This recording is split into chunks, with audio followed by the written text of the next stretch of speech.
So I've been thinking about this part of my scroll as the three homunculi. Homunculus is a Latin term for little human, a term that I first encountered way back in the 1980s when I was a university student, and it came up in one of my cognitive psych classes, and it turns out it was a rather coincidental term that I chose for this part off my scroll, and I'll tell you about that a little bit later on. But first of all, I think I'll explain to you how I'm stitching this. And I'm looking at a reference photo of the image that I'm stitching here, but I have not pre-drawn it on my cloth here. I'm just stitching just as I would if I were to draw it.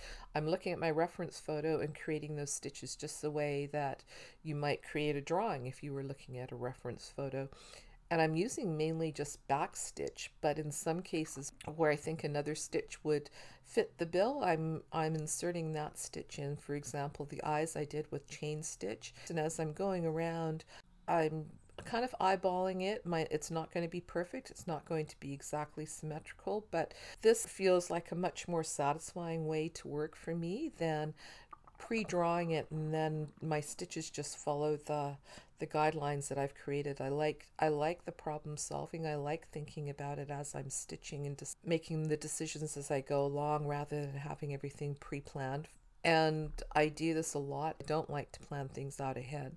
Personally, I find it a little bit boring to then just the process of creating the piece is just about the mechanical reproduction of the stitches, where the way that I do it, I feel like I'm making decisions and choices as I go along, and I can change things up if I want, and I quite like the way things turn out usually, and if I don't like it, I find ways to alter it. For example, sometimes when I'm doing these back stitches, they don't go exactly where I want them to. So then I look at the piece and think, well, what can I do to alter it? I'd like to tell you about this figure here that I'm working on right at the moment. This piece is based on one of the illustrations that I saw when I was at the Osler Library in Montreal last summer. And it's from an anatomical textbook that was written in Persian. They actually have two copies of this book at the Osler Library, but I only saw one of them while I was there. I've discovered all kinds of wonderful things in something called the Internet Archive, and the Osler Library, as well as many other organizations, have uploaded scanned versions of a lot of their books. So I was able to look at both versions on that site. This particular book is attributed to someone named Mansur ibn Muhammad ibn Ahmed ibn Yusuf Fatih Ilyas. Now, the Ibns, I understand, mean son of. There are quite a few copies of this particular book around today, and the curious thing about it is that the books were all handwritten and hand illustrated, and that means that the books actually have different numbers of pages and the illustrations are different. And my understanding is that the text does not discuss the illustrations at all. They are just there. The thing that they all have in common is this unusual posture where all the figures are squatting, and quite a few of them have what I thought was an upside down head, but I understand now that it's considered to be a head that's tilted backwards. So you're looking at the back of the figure. This particular illustration is of the human skeletal system. And when I first saw this, I thought that this figure looked very alien-like.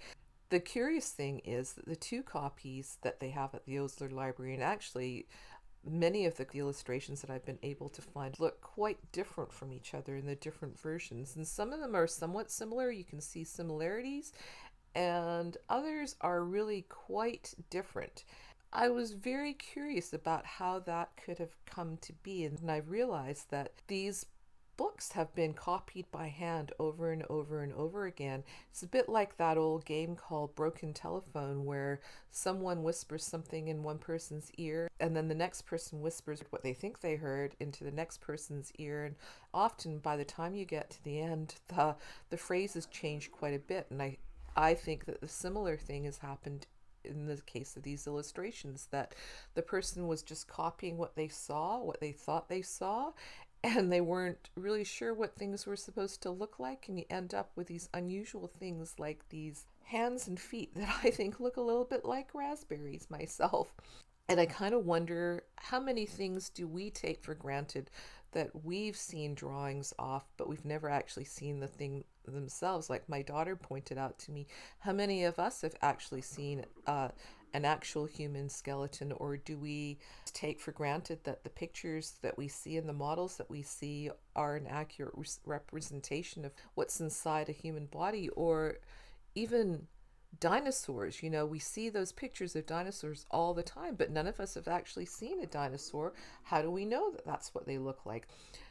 So interestingly, that realization has really been a comfort to me. This figure that I'm working on now, it's not an exact copy of what I saw. My ability to recreate what I'm seeing is limited by many things. It's limited by the tools I'm using. I'm using Stitch rather than a drawing tool. I've got a very small space to work with, so I can't get all those fine details that they have in the drawing.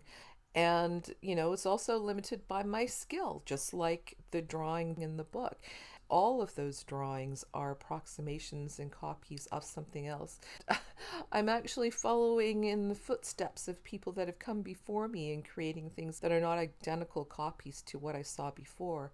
And then that gave me freedom to then decide whether, do I really want the hands and feet to look like raspberries? Do I want to make them red? Should I make them red? Well, we'll see. Before I get to the hands and feet, let me tell you about the other two figures. So I've been stalking the Osler Library's social media channels, and on their Instagram, I came across a picture of a figure that was in one of their olas. So olas are historical book forms that were used in Sri Lanka, and this particular one is from a book of Ayurvedic medicine. And I thought that it was a perfect little figure for my series of homunculi here. And I don't have a picture of it because it was on their Instagram feed.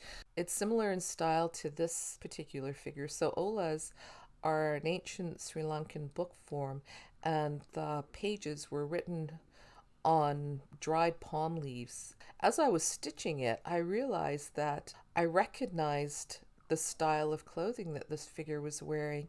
I have these little sketches that I did when I was on a trip to Sri Lanka, visiting the city of Kandy.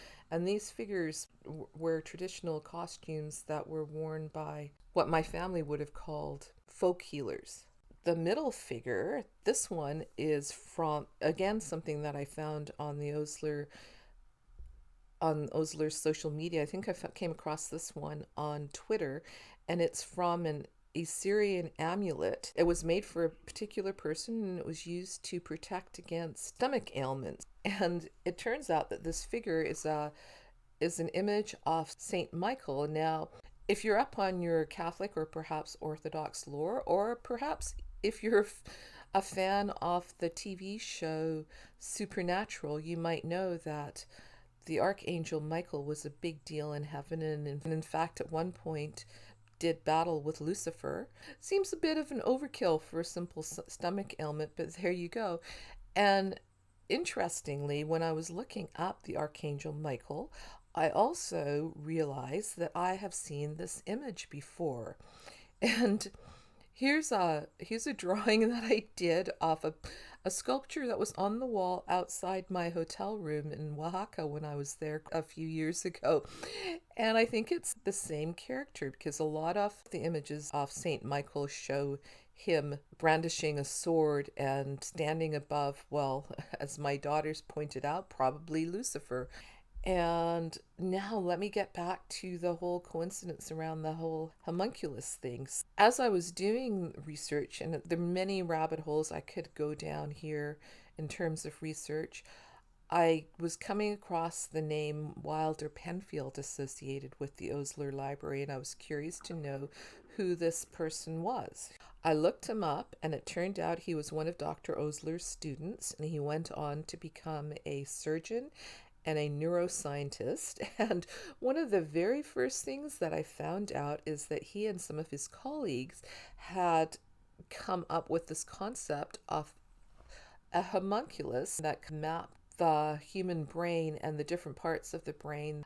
It's not really a term that comes up very often, and that was curious. And so I was looking for some words to put on one of the books that I have here, and I found out that one of Dr. Penfield's grandchildren had written a biography about him called Something Hidden. So those were the words that I chose to put on that book just before this section. And the whole time I'm thinking, do I really want to make those hands and feet red, or do I want to be faithful to the color they are in the illustration? And in the end, I decided that it's my drawing. If I think that those look like raspberries, I'm going to make them look even more like raspberries. Anyway, thanks for watching, and I hope you enjoyed this episode. Let me know if you like this style where you just watch me sew while I tell you about the inspiration for this part of the piece. That's it, and I hope I'll see you again soon.